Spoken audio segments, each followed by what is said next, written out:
नमस्कार दोस्तों, स्वागत है आप सबका हमारी एजुकेशन क्लास में जिसका नाम है टेक्निकल फादर और मैं हूं आपके साथ दीपक चौहान। तो स्टार्ट करते हैं आज के लेक्चर को एक मोटिवेशन कोट के साथ। साधु भूखा भाव का, धन का भूखा नहीं, धन का भूखा जो फिरे तो साधु नहीं। तो ये अक्सर आप लोगों के दैनिक जीवन में देखने को भी मिलता है कि आजकल जो है बहुत सारे लोग जो हैं आपके घर पर मांगने के लिए आते हैं और ख़ुद को साधु कहते हैं। तो ये कबीरदास जी बोल रहे हैं कि जो मांगता है वो साधु नहीं हो सकता है। तो आप लोगों को भी किसी को करने खाने की शिक्षा देनी चाहिए, मांगने की शिक्षा किसी को नहीं देनी चाहिए। तो हमारा व्हाट्सअप नंबर है, जितनी भी वीडियो हमारी आती हैं उनके जो PDF नोट्स होते हैं अगर आप वो लेना चाहते हो तो इस व्हाट्सअप नंबर पर आप हमें कमेंट करके ले भी सकते हो। और आज का जो टॉपिक है वो आप लोगों के लिए बहुत वेरी इंपॉर्टेंट होने वाला है।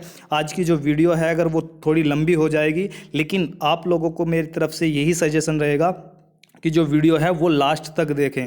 5 सेकंड भी आप लोगों को उससे फॉरवर्ड करके नहीं देखना है, क्योंकि जो चीज़ें आज हम कंप्लीट डिस्कस करने वाले हैं वो अगर आप लोगों से एक पॉइंट भी छूट गया तो एक अंडरस्टैंडिंग जो आप लोगों की होनी चाहिए टॉपिक के बारे में वो आप लोगों की नहीं बन पाएगी। तो चलते हैं अपने टॉपिक की तरफ। सबसे पहले आप लोगों को मैं दिखा देना चाहता हूँ कि ये जो टॉपिक है हमारा, आज हम प्रोसेस सीट, जो प्रोसेस पैरामीटर सीट आप लोग देखते होंगे अपनी कंपनी या इंडस्ट्री में, जहाँ पर भी आप मोल्डिंग प्लांट में काम करते हैं। तो ये जो प्रोसेस सीट होती है इससे रिलेटेड जो हम इसे डिस्कस करेंगे, पूरी कंप्लीट इंजेक्शन मोल्डिंग का जो प्रोसेस है वो इसी के दायरे में आज आने वाला है। तो एक एक चीज़ों को बहुत अच्छी तरीके से देखें और जो फंक्शन इसमें दिए हुए हैं, जो फंक्शन इसमें दिए हुए हैं उनके ऊपर हम गहनता से नज़र मारेंगे, डिस्कस करेंगे अच्छी तरीके से कि उनके जो लाभ हैं उनके बढ़ाने से क्या हो सकता है, उनके घटाने से क्या हो सकता है, या उनकी क्या क्या चीज़ें जो हैं वो मशीन को प्रभावित करती हैं, या फिर जो हमारे पार्ट होते हैं उन्हें वो उसमें डिफरेंस पैदा करती हैं कि क्या प्रॉब्लम आ सकती है और किस चीज़ से क्या सॉर्ट आउट हम प्रॉब्लम कर सकते हैं। सबसे पहले मैं प्रोसेस सीट के बारे में बात कर लेता हूँ। इंजीनियर जो प्रोसेस सीट आप देखते हो तो उसमें आप लोगों से पूछा जाता है कि जिस शिफ्ट में आप काम कर रहे हो उसका इंजीनियर कौन है। तो मैंने यहाँ पर अपना नाम डाला हुआ है, जो भी आप लोगों का इंजीनियर होगा आप उसका नाम डाल सकते हो। ऑपरेटर में आप अपना नाम डाल सकते हो और मशीन नेम में आप मशीन का नाम डाल सकते हो। कई बार क्या आप लोग देखते हो कि मशीन का नंबर पड़ा होता है 1 2 3 4 6 7 करके, तो वो भी आप डाल सकते हो कि किस मशीन पर आप वर्क कर रहे हो। अगर मैं मोल्ड टेम्परेचर की बात करूं, यहीं से मैं स्टार्ट करना शुरू करूंगा कि मोल्ड टेम्परेचर की बात करूं तो मोल्ड टेम्परेचर आप लोगों के जो मोल्ड का है उसे आप सेंस करके बता सकते हो, यहाँ पर लिख सकते हो कि आपके मोल्ड का टेम्परेचर कितना चल रहा है। सबसे पहले पॉइंट हमारे सामने आया मोल्ड टेम्परेचर। तो मोल्ड टेम्परेचर से रिलेटेड मैं आप लोगों को कुछ जानकारियाँ देना चाहूँगा। आप लोग चाहे डायरी बना के बैठिए, उसमें आप लोग इन चीज़ों को नोट भी करते चलें। मोल्ड टेम्परेचर से क्या होता है कि दो चीज़ें होती हैं, या तो मोल्ड टेम्परेचर बढ़ सकता है या मोल्ड टेम्परेचर कम हो सकता है। तो दोनों चीज़ों पर ही, दोनों डायमेंशन पर ही हम नज़र आज मारने वाले हैं। अगर किसी भी मोल्ड का टेम्परेचर बढ़ जाता है तो क्या क्या प्रॉब्लम आ सकती हैं, और अगर उसका टेम्परेचर ज़्यादा कम हो जाता है तो क्या क्या प्रॉब्लम हमें देखने को मिल सकती हैं। अगर किसी भी मोल्ड का टेम्परेचर ज़्यादा बढ़ जाता है तो दो चीज़ें हमें अक्सर देखने को मिलती हैं। नंबर 1, जो फ्लैश है वो प्रॉब्लम हमारे पार्ट में आने लगती है। नंबर 2, इजेक्टर सीज होने की जो प्रॉब्लम है हमारी बढ़ जाती है। तो कभी भी आप लोगों को ध्यान रखना है, अगर आप लोगों की कैविटी का टेम्परेचर ज़्यादा बढ़ जाता है तो फ्लैश की प्रॉब्लम आप लोगों को जो प्रोडक्ट है उसमें देखने को मिलती है। अगर उसी के साथ आप लोगों का जो कोर का टेम्परेचर है अगर वो इंक्रीज हो जाता है तो आप लोगों के जो इजेक्टर हैं वो सीज हो जाएंगे और वो काम करना बंद कर देंगे। तो आप लोगों के लिए यही है कि मोल्ड का टेम्परेचर आप बढ़ने ना दें ज़्यादा। दूसरी डायमेंशन हम देखते हैं, सिक्के का दूसरा पहलू देखते हैं कि अगर मोल्ड का टेम्परेचर ज़्यादा कम हो जाता है तो क्या क्या प्रॉब्लम आ सकती है। जब आपके मोल्ड का टेम्परेचर ज़्यादा कम होता है तो भी या तो आप लोगों को देखेगा कि शॉर्ट की जो प्रॉब्लम है, आपका जो पार्ट होगा वो पूरा नहीं बनेगा, ये प्रॉब्लम आएगी। दूसरी चीज़ क्या आएगी, आप लोगों को इंजेक्शन प्रेशर बढ़ाना पड़ेगा, यानी कि मशीन पर आप लोगों का एक्स्ट्रा बर्डन आएगा।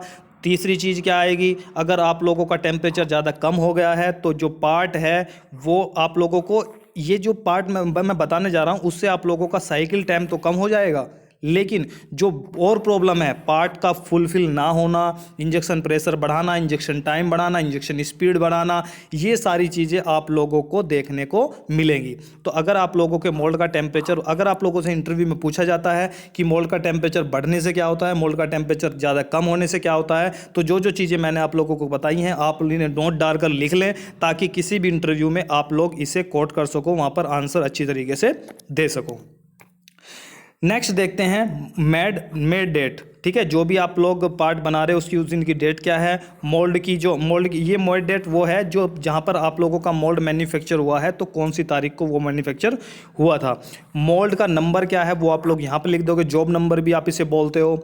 टेस्टिंग शॉट, ये टेस्टिंग शॉट क्या होते हैं, जब भी आप मोल्ड चलाते हो, मशीन पर लगाकर प्रोडक्शन स्टार्ट करते हो, तो कुछ शॉट आप लोगों को लेने होते हैं और उन शॉटों को आप लोगों को कहाँ भेजना पड़ता है, टेस्टिंग के अंदर भेजना पड़ता है। और जब टेस्टिंग उसे अप्रूवल दे देती है उसके बाद ही आप लोगों को प्रोडक्शन स्टार्ट करना होता है। तो आप लोगों को इसका ध्यान रखना है। कई बार क्या होता है, प्रोडक्शन आप स्टार्ट कर देते हो, टेस्टिंग का जो अप्रूवल मिलता नहीं है, क्वालिटी का अप्रूवल मिलता नहीं है, तो आपका जो प्रोडक्शन है वो पूरा का पूरा जो लॉट है वो रिजेक्ट हो सकता है। इसलिए आप लोगों को इसका विशेष रूप से ध्यान रखना चाहिए।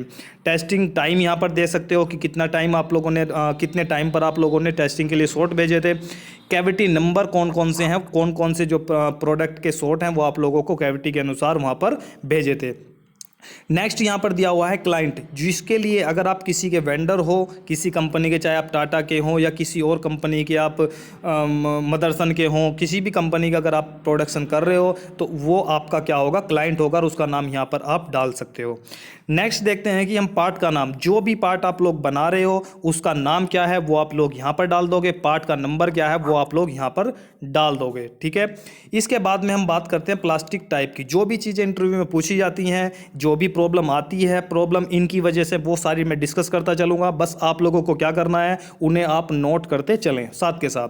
प्लास्टिक टाइप का मतलब होता है कि आप कौन सा प्लास्टिक चला रहे हो। ठीक है, आप कौन सा प्लास्टिक चला रहे हो, पीपी चला रहे हो, पीई चला रहे हो, पीसी चला रहे हो, पम्मा चला रहे हो, आप कोई भी प्लास्टिक चला रहे हो वो आप लाकर यहाँ पर लोग यहाँ पर मेंशन कर दोगे। इसके बाद में आ जाता है वर्जिन। अगर आप वर्जिन मटेरियल चला रहे हो तो आप यहाँ पर, यानी कि जिसे फ्रेश बोला जाता है, ठीक है, कटिंग नहीं होती है, ग्राइंडिंग नहीं होती है, अगर आप ग्राइंड करके चला रहे हो तो यहाँ पर आप मेंशन कर सकते हो कि आप लोग मटेरियल को कटिंग चला रहे हो या सेकंड ग्रेड का मटेरियल चला रहे हो।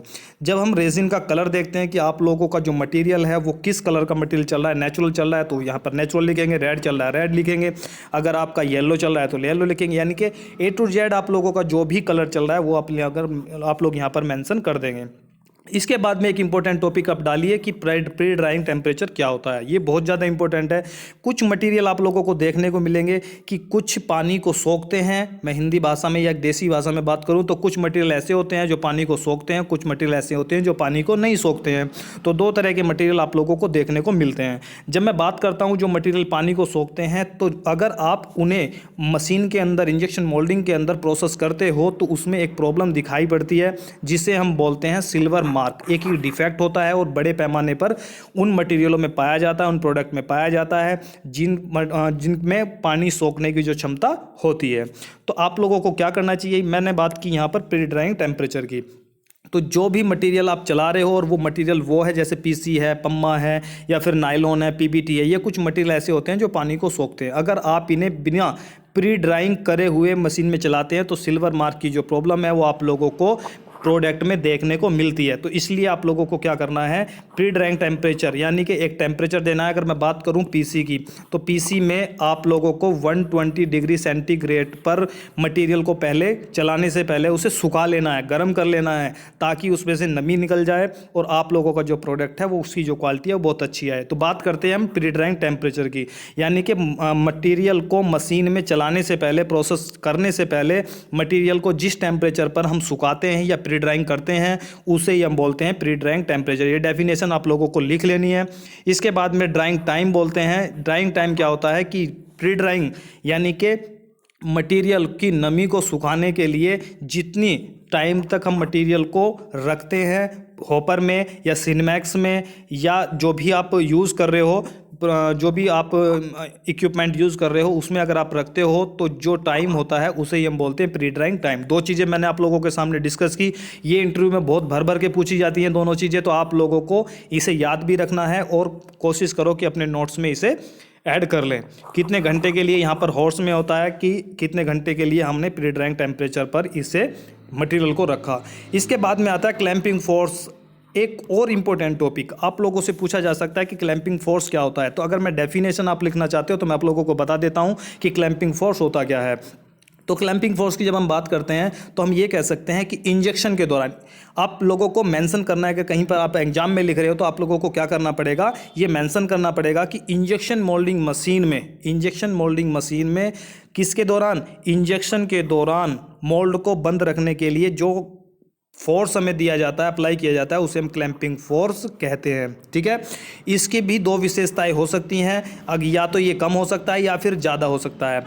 अगर आप लोगों का क्लैंपिंग फोर्स कम है तो आप लोगों को क्या होगा, इंजेक्शन नहीं हो पाएगा, पहली प्रॉब्लम। दूसरी प्रॉब्लम, अगर आप लोगों का जो क्लैंपिंग फोर्स कम है तो दूसरी कंडीशन क्या आएगी, आप लोगों के पार्ट में फ्लैश की प्रॉब्लम देखने को मिलती है। अब दूसरा डायमेंशन हम देखते हैं कि क्लैंपिंग फोर्स अगर आप लोगों का ज़्यादा हो जाता है तो क्या प्रॉब्लम देखने को मिलती है। प्रॉब्लम मैक्सिमम ज़्यादा देखने को नहीं मिलती है अगर आप लोगों का क्लैंपिंग फोर्स ज़्यादा है, लेकिन आप लोगों के मोल्ड में जो है प्रॉब्लम आनी शुरू हो जाएगी। कुछ दिन तक वो सही चलता है, लेकिन अगर आप लोग किसी मशीन पर क्लैंपिंग फोर्स मैक्सिमम यानी कि बढ़ाकर किसी मोल्ड को देते हो तो आपके मोल्ड का खराब होने का खतरा बढ़ जाता है।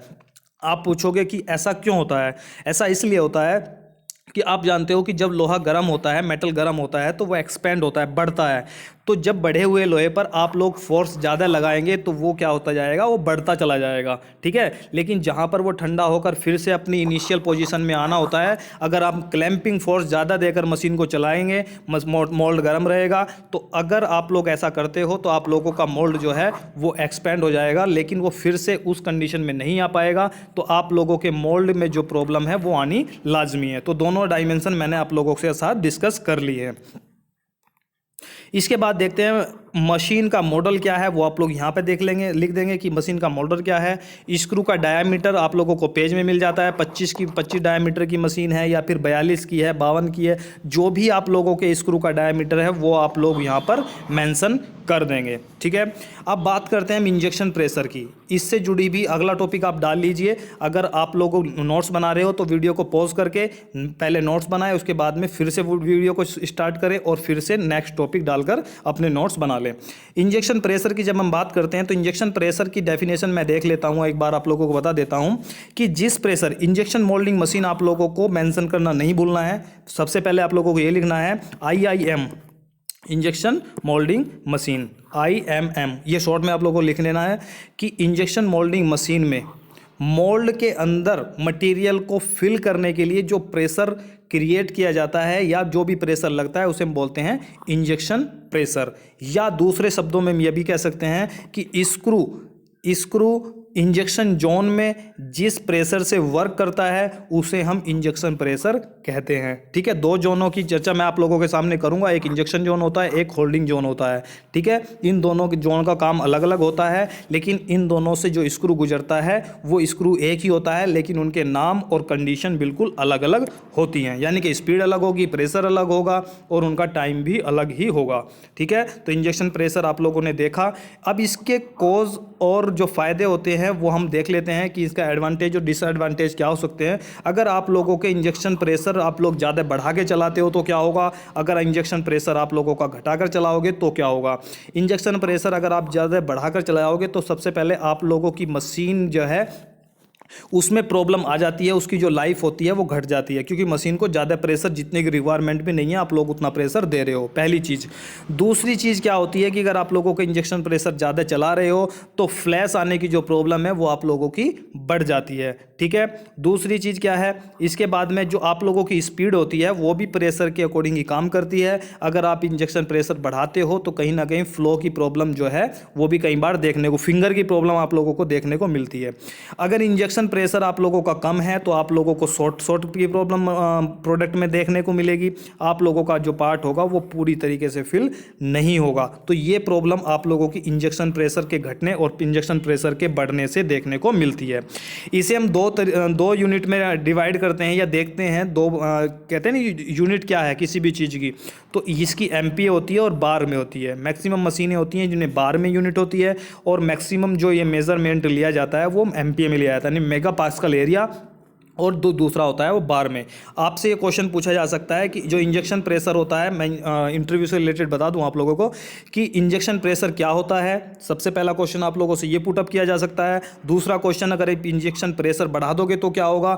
तीसरा, अगर आप लोग इंजेक्शन प्रेशर घटा दोगे तो क्या होगा, ठीक है। या फिर आप लोगों से क्वेश्चन दूसरे तरीके से पूछा जा सकता है कि अगर आप लोगों के मोल्ड में जो पार्ट है वो शॉर्ट आ रहा है तो आप लोगों को इंजेक्शन प्रेशर घटाना है या बढ़ाना है, ये भी पूछा जा सकता है। तो आप लोगों को उसमें बढ़ाना पड़ेगा। अगर फ्लैश की प्रॉब्लम आ रही है तो तब पूछा जा सकता है कि आप लोगों को इंजेक्शन प्रेशर घटाना पड़ेगा या फिर बढ़ाना पड़ेगा, तो आप लोगों को वहां पे कम करना पड़ेगा। तो जो इंटरव्यू में क्वेश्चन है वो कुछ इस तरीके से पूछे जाते हैं, पुटअप किए जाते हैं। अब बात करते हैं होल्डिंग की। तो होल्डिंग की प्रेशर की जब हम बात करते हैं तो इसमें हम बोलते हैं कि मोल्ड को जब जैसे ही हम क्या करते हैं, मोल्ड में स्क्रू होता है, स्क्रू क्या करता है, आगे जाता है, फॉरवर्ड डायरेक्शन में जाता है और मोल्ड में मटेरियल को इंजेक्ट कर देता है, ठीक है। तो हम बोलते हैं कि इंजेक्शन के बाद स्क्रू क्या करता है, वहाँ पे रुक जाता है, होल्ड करके रखता है। यानी कि इंजेक्शन के बाद जो होल्डिंग होता है, जो आपका, एक सेकेंड रुको, इंजेक्शन के बाद जैसे ही आप लोगों ने इंजेक्शन दिया,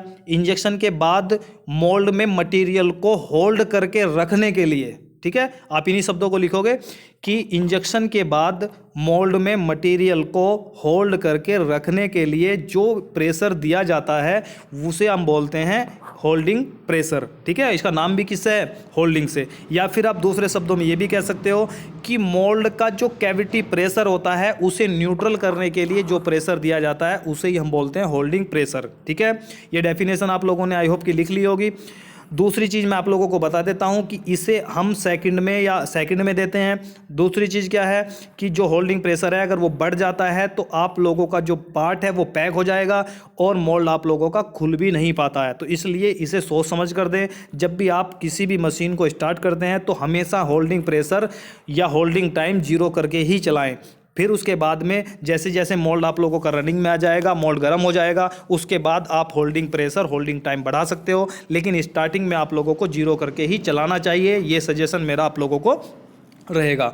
अगर होल्डिंग प्रेशर आप लोगों का कम है तो आप लोगों की मोल्ड में आप लोगों का जो प्रोडक्ट होगा उसमें सिंकेज की प्रॉब्लम या सिंक मार की प्रॉब्लम आप लोगों को जेन्युइनली दिखाई देगी, ठीक है। तो दोनों चीज़ें मैंने आप लोगों को बताई। अगर ये ज़्यादा होगा तो क्या प्रॉब्लम आएगी और कम होगा तो क्या प्रॉब्लम आएगी। यहाँ से रिलेटेड मैं क्वेश्चन आप लोगों के देख लेता हूँ कि इंटरव्यू में क्या पूछा जा सकता है। इंटरव्यू में एक चीज़ पूछी जा सकती है, सबसे पहले ये पूछा जा सकता है कि होल्डिंग प्रेशर क्या होता है, पहली चीज़। दूसरी चीज़, अगर आप लोगों का पार्ट का वेट सही नहीं आ रहा है तो आप लोग क्या करोगे। तो मैं आप लोगों को यहाँ पर एक बहुत इंपॉर्टेंट पॉइंट बताने जा रहा हूँ कि अगर आप लोगों को पार्ट का वेट कम करना होता है या पार्ट का वेट बढ़ाना होता है तो उसका सिर्फ एक ही हथियार होता है और उसे बोलते हैं होल्डिंग प्रेशर या होल्डिंग टाइम। अगर आप लोगों का प्रोडक्ट में वेट बढ़ाना है तो आप इससे और होल्डिंग टाइम से दोनों से बढ़ा सकते हो, ठीक है। दूसरी चीज़ पूछी जा सकती है कि होल्डिंग प्रेशर, अगर आप लोगों का शॉर्ट पार्ट आ रहा है तो शॉर्ट पीस आ रहा है तो आप होल्डिंग प्रेशर को घटाओगे या बढ़ाओगे, तो आप लोगों को बढ़ाना पड़ेगा। अगर आप लोगों की फ्लैश आ रही है तो होल्डिंग प्रेशर को घटाओगे या बढ़ाओगे तो आप लोगों को घटाना पड़ेगा, ठीक है। तो ये भी आप लोगों को याद रखना है।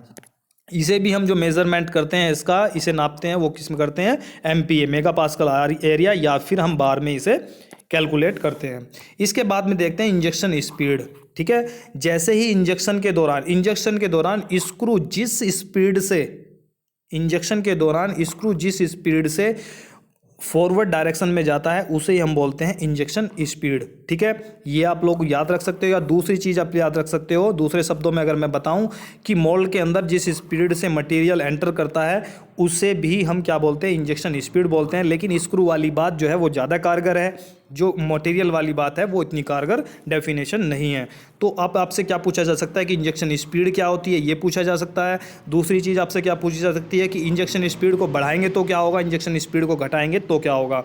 अगर आप लोगों को फ्लो मार की प्रॉब्लम आ रही है तो आप लोगों को इंजेक्शन स्पीड बढ़ा लेनी चाहिए, तब वो फ्लो मार की दिक्कत खत्म हो जाती है।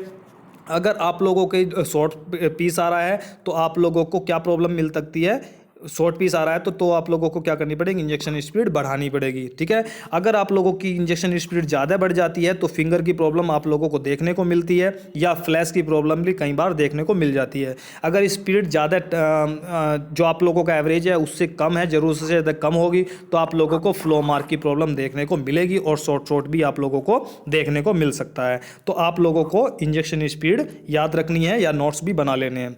इसके बाद में हम देखते हैं होल्डिंग टाइम, और एक क्वेश्चन ये भी आता है कि जो इंजेक्शन स्पीड होती है उससे आप लोग किस स्केल में या किस यूनिट में देखते हैं।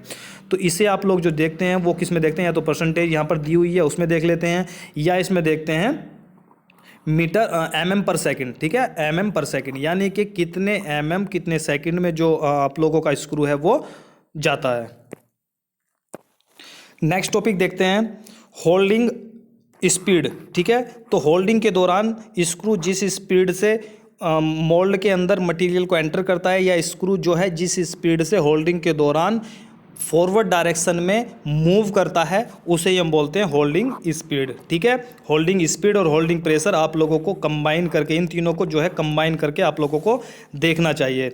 तो होल्डिंग टाइम जो हम होल्डिंग के यानी कि जितने समय तक स्क्रू क्या करता है, मोल्ड के अंदर मटेरियल पर क्या बना के रखता है, प्रेशर बना के रखता है, उसे ही हम बोलते हैं होल्डिंग टाइम। जितने समय तक स्क्रू मोल्ड में जो मटेरियल जा रहा है उस पर प्रेशर बना के रखेगा या होल्ड करके रखेगा, उसे ही हम बोलते हैं होल्डिंग टाइम। इसके कम या ज़्यादा होने से सेम प्रॉब्लम आती हैं। अगर ये ज़्यादा बढ़ा के रखेंगे तो आप लोगों का जो मोल्ड है वो लॉक भी हो सकता है, पार्ट का वेट बढ़ जाएगा, पार्ट फंस जाएगा, फ्लैश आ जाएगी। अगर आप इसे कम रखते हो तो सिंकेज और सिंक मार की जो प्रॉब्लम है वो आप लोगों को देखने को मिलती है। ठीक है, और इसे हम देखते हैं सेकंड में। और ये ऐसा है, कुछ वैल्यू ऐसी होती है जो मशीन को हम देते हैं, कुछ वैल्यू ऐसी होती है जो मशीन हमें प्रोवाइड कराती है। तो होल्डिंग टाइम ही एक ऐसी वैल्यू है जिसे हम मशीन को प्रोवाइड कराते हैं कि हमें 2 सेकंड देना है, 3 सेकंड देना है, जितना भी देना है। कूलिंग टाइम हम प्रोवाइड कराते हैं कि हमें कितना मशीन को देना है। लेकिन अगर मैं रिफिलिंग की बात करूं या फिल टाइम की बात करूं तो ये कुछ टाइम ऐसे हैं, फिल टाइम को भी हम प्रोवाइड कराते हैं कि हमें कितना रखना है। ठीक है, वो भी हम कम ज़्यादा पर चला सकते हैं। लेकिन कुछ वैल्यू ऐसी होती है, मोल्ड ओपन टाइम है, उसे हम प्रोवाइड डायरेक्ट नहीं करा सकते हैं, वो मशीन हमें प्रोवाइड कराती है। ठीक है, नेक्स्ट देखते हैं इंजेक्शन पोजीशन। ये बहुत ज़्यादा इंपॉर्टेंट है। जब आप लोगों का पार्ट कुछ कोई ऐसा है जिसकी डायमेंशन बहुत ज़्यादा क्रिटिकल है, ठीक है, तो उसके लिए आप इंजेक्शन पोजीशन का इस्तेमाल कर सकते हैं। ठीक, ये आप लोगों को 1 प्रोफाइल, 2 प्रोफाइल, 3 प्रोफाइल या 4 प्रोफाइल या 5 प्रोफाइल में भी देखने को मिल सकता है। यानी कि स्क्रू अगर शॉर्ट साइज से चलता है और उसे ट्रांसफ़र पोजीशन तक पहुंचना है तो बीच में उसकी जो स्पीड है वो कहाँ कहाँ पर चेंज होती है, उसे ही हम बोलते हैं इंजेक्शन पोजीशन। जैसे स्क्रू यहाँ से चलना शुरू हुआ और वो 30 की स्पीड से जा रहा था, और जैसे ही वो यहाँ पर पहुँचा, यानी कि अगर वो 50 से चलना शुरू हुआ और 40 पर पहुंचा तो 40 पर पहुंचने में वो 30 की स्पीड से गया। जैसे ही वो 40 से 30 तक पहुंचेगा तो उसकी स्पीड 25 रही होगी। जैसे यहाँ से वो 20 तक पहुंचेगा तो उसकी स्पीड 20 रही होगी। इससे आगे अगर वो चलता है वो 10 पर पहुंचेगा तो उसकी स्पीड 10 रही होगी या 15 रही होगी। तो ये जो पोजीशन जहाँ जहाँ पर उसकी स्पीड चेंज हो रही है उसे ही हम बोलते हैं स्क्रू की स्पीड जहाँ जहाँ पर चेंज होती है। या फिर अगर आप लिखना चाहते हो तो आप ऐसे भी लिख सकते हो, इंजेक्शन के दौरान स्क्रू की स्पीड जहाँ जहाँ पर चेंज होती है, जिस पोजीशन पर उसकी स्पीड चेंज होती है फॉरवर्ड डायरेक्शन में, तो उसे ही हम इंजेक्शन पोजीशन कहते हैं। ठीक है, अब इंजेक्शन पोजीशन घटाने बढ़ाने से क्या हो सकता है, आप लोगों के साइकिल टाइम पर फ़र्क पड़ सकता है। इसके घटाने बढ़ाने से क्या हो सकता है कि आप लोगों का जो फ्लो मार्क है, फिंगर मार्क है, तो कई सारी ऐसी प्रॉब्लम है जो आप लोगों को देखने को मिल सकती हैं। वेल्ड लाइन है, अगर आप इंजेक्शन इस पोजीशन है उससे भी आप वेल्ड लाइन सही कर सकते हैं, जो फ्लो मार्क है उसे भी सही कर सकते हैं। तो कई तरह की ऐसी प्रॉब्लम होती है जिसे आप इंजेक्शन स्पीड को कम ज़्यादा करके सही कर सकते हो। नेक्स्ट देखते हैं इसे mm, ठीक है, इसे किस में डिनोट करते हैं, हम mm से डिनोट करते हैं। नेक्स्ट देखते हैं होल्डिंग स्पीड, हम देख चुके हैं ऑलरेडी, और इसे mm पर सेकंड में हम डिनोट करते हैं। ठीक है, तो आज के लिए हमने आज तक इतने टॉपिक देखे। आप लोगों को क्या करना है कि ये जो टॉपिक मैंने आप लोगों को आज बताए हैं इन्हें आप लोगों को डायरी में लिखना है, और डायरी में लिखने के बाद में इनकी डेफिनेशन लिखनी है। डेफिनेशन के बाद में आप लोगों को ये बढ़ाएंगे तो क्या होगा, इंक्रीज़ करेंगे तो क्या होगा, जो डिक्रीज़ करेंगे तो क्या होगा, तो इन सारी चीज़ों को आप लोगों को नोट्स में पॉइंट डाल डाल कर लिख लेना है ताकि आप लोगों की अंडरस्टैंडिंग बन जाए। तो आज का जो लेक्चर है वो हमें यहीं पर रोकना पड़ेगा क्योंकि काफ़ी लंबा लेक्चर हो जाता है। जो नेक्स्ट लेक्चर हमारा आएगा वो हम यहाँ से स्टार्ट करेंगे प्लास्टिक पैरामीटर से, और टेम्परेचर पैरामीटर, और नीचे जो भी सारी चीज़ें हैं वो आप लोगों के सामने अभी डिस्कस होनी बाकी है। तो कोई भी इसका पार्ट आप छोड़े ना, ताकि आप लोगों की जो अंडरस्टैंडिंग है वो बहुत अच्छी तरीके से बन सके और एक ओवरऑल नॉलेज इंजेक्शन मोल्डिंग के बारे में आप लोगों को 1 या 2 वीडियो में ही पता चल सके, ताकि आप लोगों को पता चले। क्योंकि जो पीपीएस होती है, प्रोसेस पैरामीटर शीट होती है, उसमें जो भी वैल्यू भरी जाती हैं वो सारी की सारी वैल्यू आप लोगों की नॉलेज के लिए, पार्ट के प्रोडक्शन के लिए और पार्ट की क्वालिटी के लिए बिल्कुल बहुत ज़्यादा इंपॉर्टेंट होती है। इसलिए आप लोगों को कोई भी लेक्चर इससे रिलेटेड मिस नहीं करना है। वीडियो अगर आप लोगों को पसंद आई है तो वीडियो को जल्दी से लाइक कर दें और दोस्तों को शेयर भी कर दें, और चैनल पे अगर आप नए हैं तो चैनल को सब्सक्राइब भी जल्दी से जल्दी कर दें। और अगर आप इसे बने बनाए नोट्स भी लेना चाहते हो तो ये हमारा व्हाट्सअप नंबर है जिस पर आप हमें कॉन्टैक्ट करके बने बनाए नोट्स भी ले सकते हैं। और एक चीज़ और, अगर आप सीपैट में जो आप लोगों के प्लास्टिक है, प्लास्टिक में अगर आप करियर बनाना चाहते हो तो उसके फॉर्म जल्दी से जल्दी निकलने वाले हैं, एंट्रेंस फॉर्म।